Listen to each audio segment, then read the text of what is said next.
Өвөл хаашаа аялахаар төлөвлөж байна? Таиланд уу, Вьетнам уу? Тэгвэл аялалд гарахаас өмнө дараах зүйлсийг чеклээрэй. Тухайн аялах орон чинь визтэй эсэх. Таны аялах улс онлайн визтэй юу, эсвэл очиод виза авч болтгүй гэдгийг хамгийн ихэнд шалгаарай. Мөн паспортын тань хүчинтэй хугацаа хамгийн багадаа 6 сар байх ёстойг анхаарна уу? Аяллаа даатгал. Халуун орны шавж зэрлэг амьтад манай орныхоос хэд дахин илүү хортой. Усан спорт оролдож үзэх, ууланд авирах зэрэг зүйлс хийхдээ гэмтэж бэртэж болцсошгүй тул тохиолдож болох эрсдлээс сэргийлж аялалд гарахаас өмнө iTrip-ийн хамгийн хямд найдвартай даатгалыг хийлгээрэй. Хувцаслалт. Хөнгөн агаар нэвтрэх хувцас бэлтэнэ үү?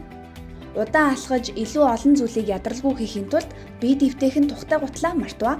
Усны хувцастай бол харагдсан газар руугаа өсрээд очихмоор санагддаг тул ээлжийн усны хувцас аваарай. Валют солих. Хоёр өөр банкны виз карттай явхад илүүдэхгүй. Учир нь зарим нэг банкны картыг уншихгүй ч нөгөөгийнх нь унших тохиолдол гардаг. Бэлэн мөнгийг Монголоос доллар болгож аваад тухайн оронд очиж солиулж болно. Гэхдээ валют солиулахдаа үнийг нь сайдар харьцуулаарай. Хэл. Технологийн тусламжтай ихэнх оронд аялахад хэл нэвтрэлцэх асуудал гарахгүй ч мэдлэг, талархлаа илэрхийлэх гэх мэт энгийн үгсийг явахаас өмнө сурах нь тухайн орны соёлыг болон иргэдийг хүндэлж байгаагийн илрэл юм. Интернет. Аяллаа үеэр найзуудтайгаа түүхээсээ хуваалцах, орчуулга хийх, такси дуудах зэрэг цаг бүрт интернет хэрэгтэй болно. Тийм учраас та аяллаа хугацаанд ашиглах интернет дататай эсэмийг хамгийн хямдаар iTrip-ээс аваарай. Аялал бол амьдрал юм.